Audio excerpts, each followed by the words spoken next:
मीरा की भक्ति,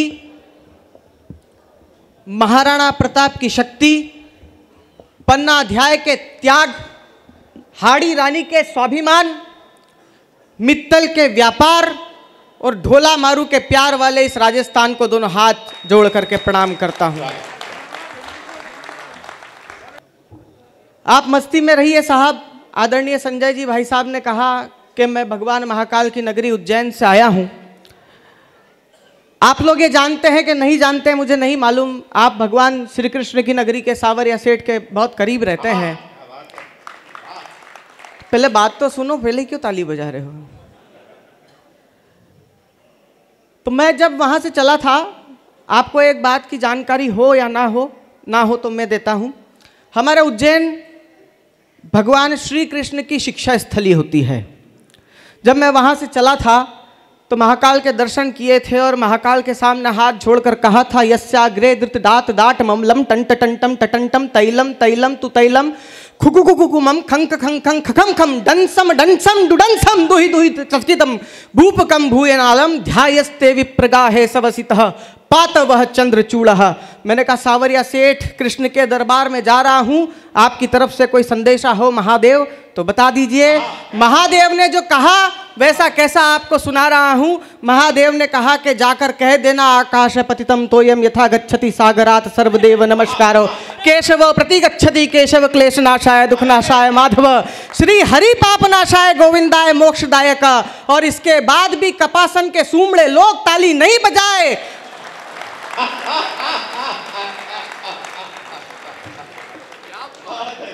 तो भगवत गीता का वो श्लोक जो प्रेमानंद जी ने अमर किया वो सुना देना कि कृष्णाय वासुदेवाय हरे परमात्मने प्रणतः क्लेशनाशाय गोविंदाय नमो नमः। जरा पीछे तक के लोग एक बार ताली बजा करके मुझे आदेशित करें।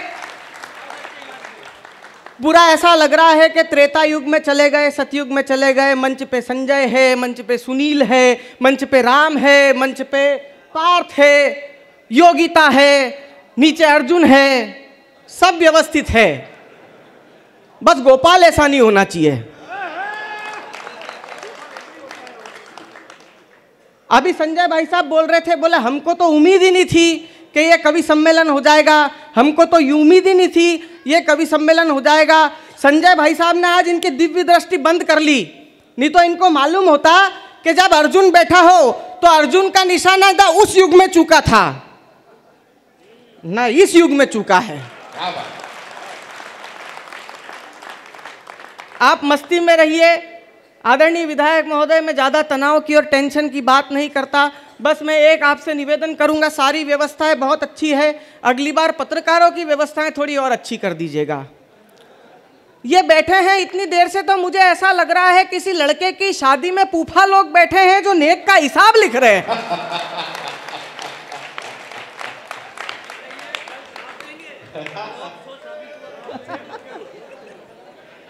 हालांकि पत्रकारों और कवियों में कोई ज्यादा अंतर नहीं होता है सर। अगर जात और सामाजिक स्तर पर देखें ना तो हम लोग आपस में साड़ू भाई होते हैं। आदरणीय अशोक जी विजयवर्गीय साहब कहाँ है? कितना एका है कपासन में। मैंने देखा राम का स्वागत कर रहे थे तो अशोक जी ने बोला ये मुकेश जी पार्षद हैं, फिर उधर मुकेश जी ने बोला ये अशोक जी पार्षद हैं। नहीं भाई साहब बहुत बढ़िया बात है। अशोक विजयवर्गीय साहब बीच बीच में थोड़ा सा उठते रहना।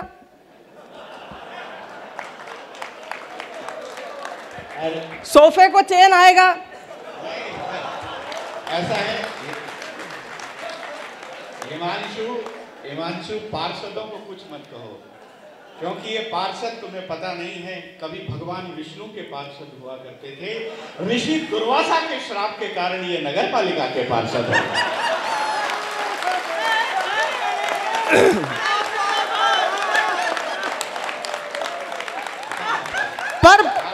पर भाई साहब मैं भी ब्राह्मण आदमी हूं और धार्मिक नगरी से आया हूं। मैं तो अनर्थ में अर्थ ढूंढ लेता हूं। ऋषि दुर्वासा ने जो विष्णु जी के पार्षदों को श्राप दिया था वो वरदान साबित हो गया है, क्योंकि नगर निगम के पार्षद विष्णु जी के पार्षद से ज्यादा सुखी और समृद्ध है। और मैं एक बात आपको आदरणीय अशोक जी भाई साहब विशेष बता देना चाहता हूं कि हमारे उज्जैन में एक बहुत पुरानी पार्टी के सांसद हुए थे, प्रेमचंद जी गुड्डू। आपकी शक्ल उनसे मिलती है, बस आप अगर उनके जैसे काम नहीं करोगे तो आप मंत्री बन सकते हो, क्योंकि बहुत अच्छी पार्टी में आप हो। एक बार ताली वाली बजा दीजिए, बहुत मस्ती में। इतनी बजानी हो तो रहने ही दो। और हाँ, ज़्यादा बजाओ मत, जैसा अभी संजय भाई साहब ने बोला, बोले ज़्यादा बजाओगे तो घर्षण होगा। घर्षण होगा तो घर्षण में हीट उत्पन्न होती है, ऊष्मा होती है, और आपके तो शहर के नाम में ही कपास लगा हुआ है। क्या बात, वाह वाह। आप मस्ती में रहिए सर, मैं कोई टेंशन की बात नहीं करता हूँ। हालांकि देश में कोई चैन से नहीं है और मैं किसी चीज़ का टेंशन नहीं लेता हूँ। वीर रस के कवि अपूर्व भाई मेरे से बोलते हैं, बोले तुम लोगों को लफ्फाजिया करने का बोल दो। वो पाकिस्तान बोलता था कश्मीर ले लेंगे, कश्मीर ले लेंगे, तुमने उसको तो कुछ बोला नहीं। मैंने कहा यार क्यों बोलूँ मैं?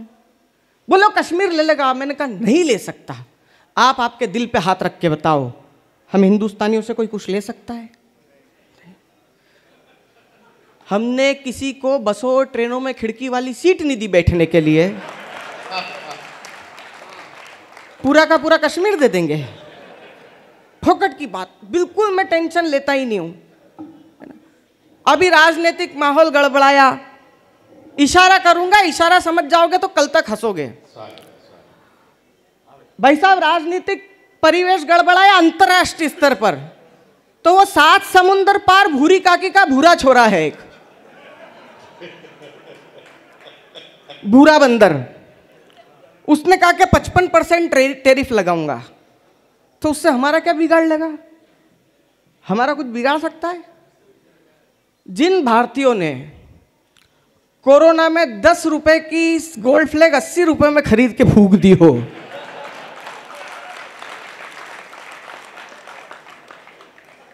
उसका 55% टैरिफ क्या बिगाड़ेगा?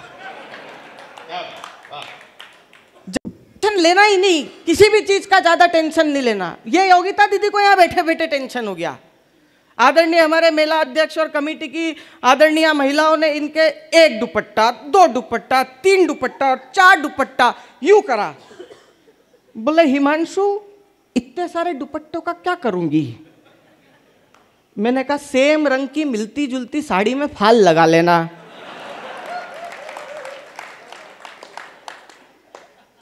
आप बिल्कुल भी टेंशन मत लो, मैं किसी भी प्रकार के कोई टेंशन की बात नहीं करता हूं।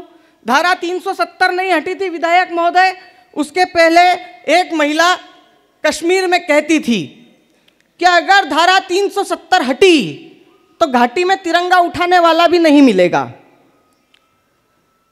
धारा 370 भी हटी और श्रीनगर के लाल चौक पर तिरंगा झंडा भी लहराया गया। ताली बजाने वाली बात ये नहीं है, ताली बजाने वाली बात तीसरी है कि इन दोनों घटना के बाद में वही महिला जो कहती थी तिरंगा उठाने वाला नहीं बचेगा, वो कश्मीर के एक शिवालय में भगवान भोलेनाथ का जलाभिषेक कर रही थी। अब आप सुनो कि वो क्यों कर रही थी। वो इसलिए कर रही थी क्योंकि ये महिलाएं ज़्यादा जल्दी रिलेट करेगी। वो इसलिए कर रही थी क्योंकि उसने भी पंडित प्रदीप मिश्रा सीहोर वालों को ध्यान से सुन लिया।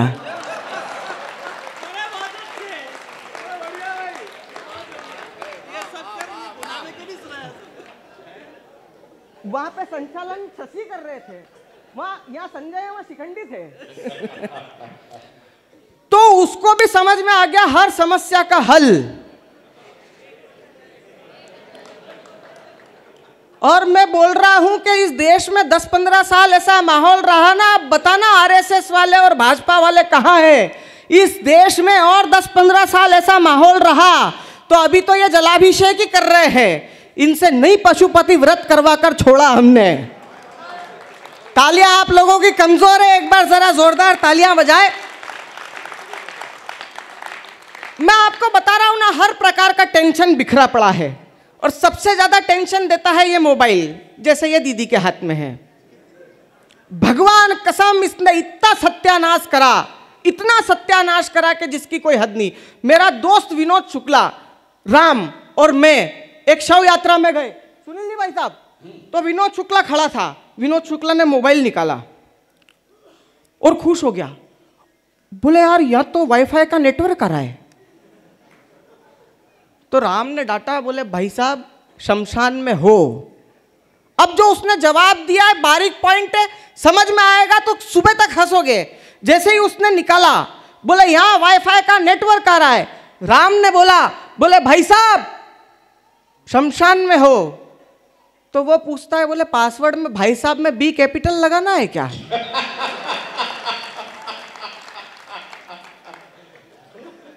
और यही 10 दिन बाद विनोद, एक और जो आपको सबसे ज्यादा ये मोबाइल टेंशन देता है, आप मोबाइल देखो, व्हाट्सएप पे एक नोटिफिकेशन आता है, दिस मैसेज वॉज डिलीटेड, और दिमाग खराब कि क्या लिखा होगा सामने वाले ने।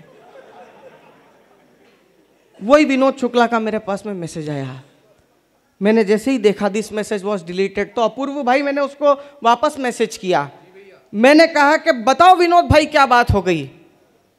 तो उधर से उसने बोला, बोले थोड़े से पैसों की जरूरत थी। मैंने कहा वापस डिलीट कर। मतलब राजस्थान तो इतनी प्यारी भूमि है, राजस्थान हर किसी का सम्मान करती है। राजस्थान की भूमि हर किसी का सम्मान करती है, हर किसी का स्वागत करती है, किसी से बैर नहीं करती, है ना। सलमान खान आया था, उसका सम्मान करा, उसको इतना प्यार दिया राजस्थान ने कि वो हर 2-3 महीने में आता है।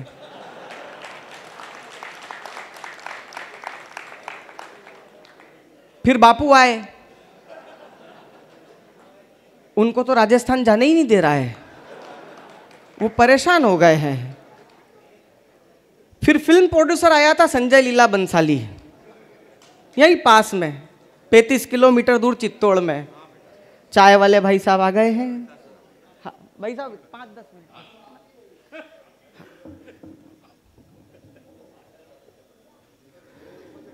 4 लेन पे ट्रैक्टर चलेंगे, अभी आपको मालूम नहीं है थोड़ी देर बाद। सितारों की जगमगाहट अच्छी लगती है, दिल में गम हो तो खुशी की आहट अच्छी लगती है। हम सब भी इसी धरती के इंसान हैं दोस्तों, हमें भी तालियों की गड़गड़ाहट अच्छी लगती है।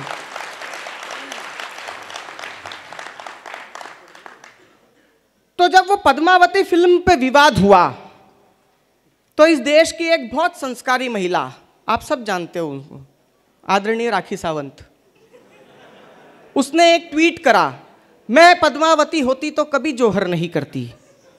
आपके कवि होने के नाते मैंने उसको रीट्वीट किया। अगर मेरा रीट्वीट एक एक व्यक्ति का रीट्वीट हो तो एक एक व्यक्ति की ताली बजे। जैसे ही राखी सावंत ने लिखा मैं पद्मावती होती तो कभी जोहर नहीं करती, मैंने रीट्वीट किया। मैंने कहा गलती से तू पद्मावती हो जाती तो खिलजी खुद जोहर करके मर जाता।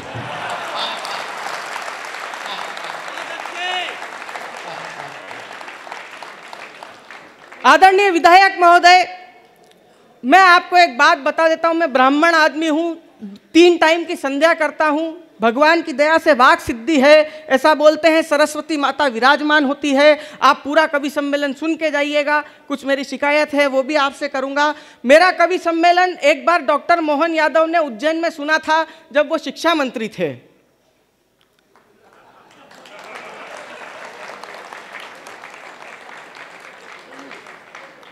आज वो मध्य प्रदेश के मुख्यमंत्री हैं।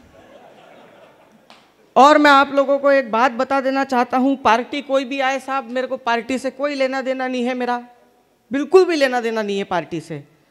बस मेरी हर नेता से एक शिकायत है, सर आप प्रधानमंत्री बने, नहीं प्रधानमंत्री बनने के लिए कुछ छोड़ना पड़ता है, वो मत बनना।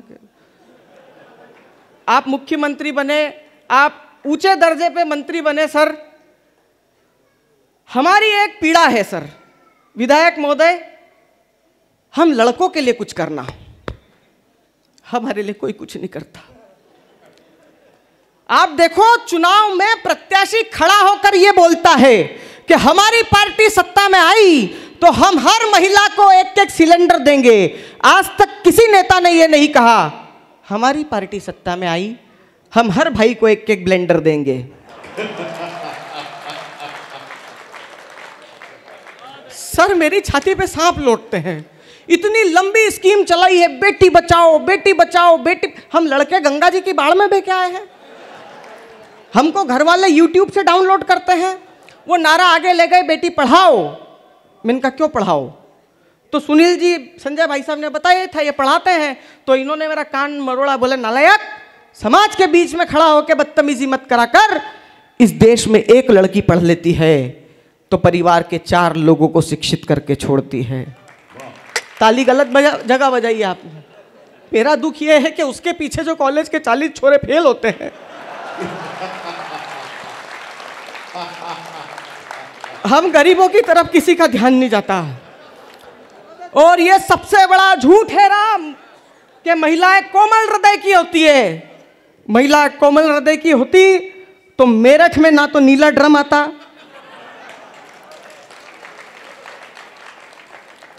ये 8-10 लोगों ने उन्हीं ने ताली बजाई है जिनके घर पे उनकी बीवियों ने नीला ड्रम तैयार कर रखा है। इसको बोलते हैं खौफ। और ना सोनम रघुवंशी राजा रघुवंशी को लेके शिलोंग जाती।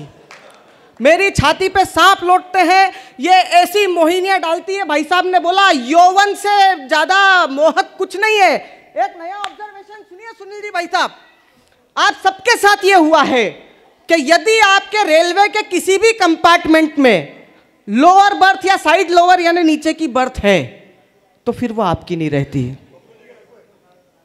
एक सुंदर सी महिला आती है और धीरे से आपसे कहेगी एक्सक्यूज मी, और जब ये एक्सक्यूज मी का सम्मोहन आपके ऊपर नहीं होता तो वो अपनी तर्जनी उंगली से अपने आगे के लटों को बालों के पीछे करते हुए धीरे से बोलेगी मेरी बर्थ ऊपर वाली है, मैं ऊपर चढ़ नहीं सकती, आप आपकी बर्थ मेरी बर्थ से एक्सचेंज कर लीजिए।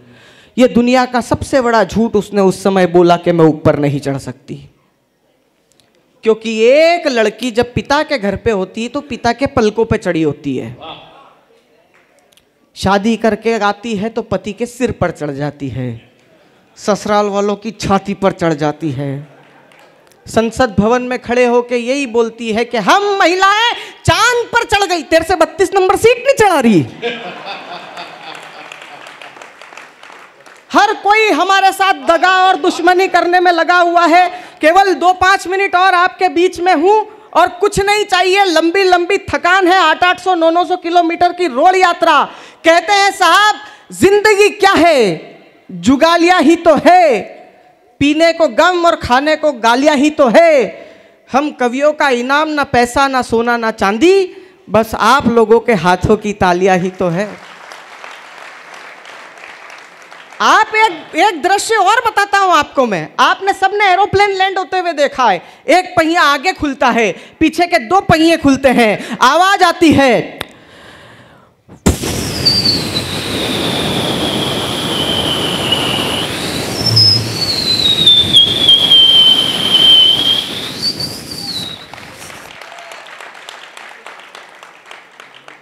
फ्लाइट रुक जाती है, फ्लाइट में ब्रेक लग जाते हैं।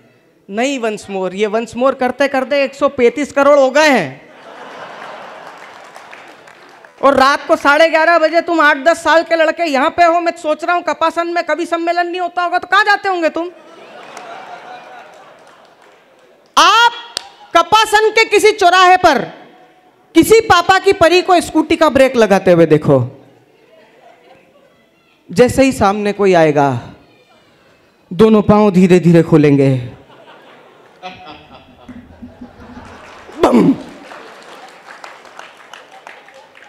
और उसके ऊपर आके वो आप पे शेर हो जाएगी। क्या भैया देख के नहीं चल सकते? ओ मेरी माँ, मैं खड़ा था, मेरी छाती पे सांप लौटते हैं। हर तबका हमारे साथ अन्याय और अत्याचार करता है। जितने सारे विज्ञापन देखो सब महिलाओं के लिए। एक झरने के नीचे एक लड़की को खड़ा करेंगे, सुनहरा बदन हल्दी। हम लड़कों को साबुन की जरूरत नहीं पड़ती नहाने के लिए, हम क्या राखोड़े से नहाते हैं। जितने सारे विज्ञापन, डीओ का विज्ञापन महिला, सेंट का विज्ञापन महिला, बिस्किट का विज्ञापन महिला, बच्चों के डायपर का विज्ञापन महिला, हम लोगों का विज्ञापन है। एक इतनी मोटी तोंद लेके आधे गंजे काले अंकल स्क्रीन पे आएंगे। इनो काम शुरू सिर्फ 6 सेकंड में है।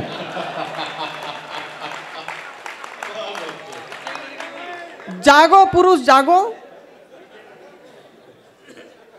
मैं आपको बता रहा हूं, वो काले मोटे अंकल का विजयवर्गीय जी से कोई लेना देना नहीं है, वो दूसरा व्यक्ति है। हमारे विजयवर्गीय जी बहुत अच्छे इंसान है, और पुरुष बहुत अच्छा होता है, पर हमारी समाज में कदर नहीं होती है।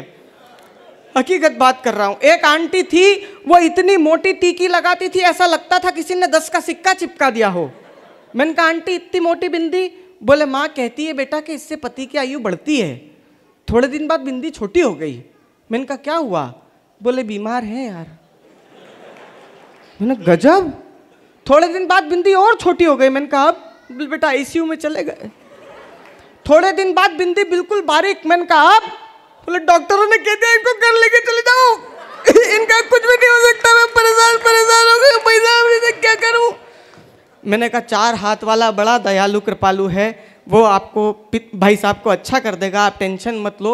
वो 15 दिन पहले सुनील जी के गृह नगर कांकरोली में मिली द्वारकाधीश के दर्शन करते हुए, बिंदी फुल साइज। मैं खुश हो गया। मैंने कहा आंटी बधाई, अंकल ठीक हो गए। बोले काय का, वो तो कब के निपट गए, मैंने ही दूसरा ब्याह कर लिया। आइए मित्रों, टीम लंबी है, मैं इस टीम में नींव का पत्थर था। मैंने अगर अपने 10-12 मिनट के काव्य पाठ में आपको हंसाया हो तो एक बार जोरदार तालियां बजा दीजिए।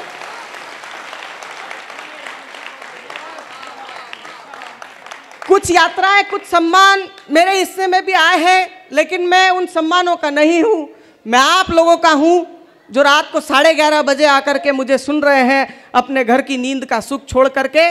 मैंने जो माताओं बहनों के लिए बोला, मैं हाथ जोड़ के क्षमा प्रार्थी हूं कि अभिदा व्यंजना हम लोग किया करते हैं, कर लेते हैं, और ये हम कह लेते हैं, ये सह लेते हैं, ये बड़ी बात है। लेकिन मैं एक छोटी सी चीज आपके साथ में साझा करके अपना स्थान ग्रहण करता हूं, और सर्वाधिक तालियां चाहता हूं।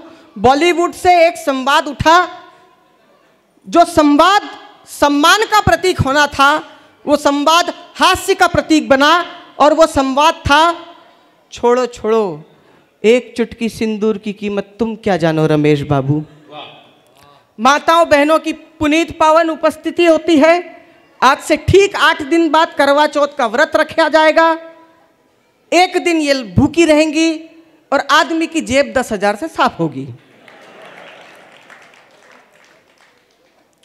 लेकिन वो व्रत रखती है, ये बड़ी बात है। और उससे बड़ी बात ये भी है कि अगर महिलाएं व्रत रखती है हड़तालिका तीज का, महिलाएं व्रत रखती है ग्यारस का, महिलाएं व्रत रखती है करवा चौथ का, तो यकीन मानिए हम आदमी भले ही भूखे नहीं रहते, लेकिन हमारी एक एक श्वास घर की सुख समृद्धि और आरोग्य के लिए व्रत रखती है निरंतर। मैं जवाब देना चाहता हूं कि एक चुटकी सिंदूर की कीमत क्या होती है। अभी हमारे देश की 2 गौरवशाली महिलाओं ने ऑपरेशन सिंदूर किया, और पाकिस्तान को बता दिया कि तुम धर्म पूछ के मारोगे, हम ताकत बता के उस तोड़ मार का जवाब तुमको मुंह तोड़ देंगे।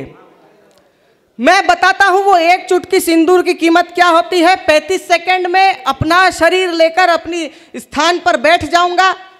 मेरे स्थान पर बैठने के बाद अगर चाय मेरे लिए बची हो तो लाके दे देना। मित्रों, एक चुटकी सिंदूर की कीमत क्या होती है और किससे पूछनी चाहिए, सुनिए। पतिव्रता के व्रत से पूछो। भाई साहब थोड़ा सा यहां पर, पतिव्रता के व्रत से पूछो। अंतिम 4 पंक्तियां इस हौसले के साथ बोल रहा हूं कि कुछ कहने कुछ सुनने के मनोयोग से बैठे हैं आप और हम, कपासन की पुनीत पावन भूमि के संयोग से बैठे हैं। और जितने बैठे हैं एक बार ताली बजाकर बताएं, इस भीड़ में मुर्दा लाशें नहीं, जिंदा लोग बैठे हैं। वो एक चुटकी सिंदूर की कीमत किससे पूछनी चाहिए? पतिव्रता के व्रत से पूछो। पावक को पावन कर दे ऐसे घृत से पूछो। पूछो उस 16 श्रृंगार की सर्वोच्च श्रृंखला से, विष्णु प्रिया हरिप्रिया नारायणी चंचला उज्ज्वला से। वो सिंदूर जो यम का दंश टाल दे, वो सिंदूर जो पूरा का पूरा वंश पाल दे। तो एक चुटकी सिंदूर की कीमत माहो भगवती जगदम्बा भवानी देवी लोकमाया मेकल सुता रेवा से पूछो। और एक चुटकी सिंदूर की कीमत क्या होती है बाबूजी, जाकर कभी किसी शहीद की बेवा से पूछो। एक चुटकी सिंदूर की कीमत। बहुत बहुत धन्यवाद, बहुत बहुत आभार। जय मेवाड़, जय राजस्थान।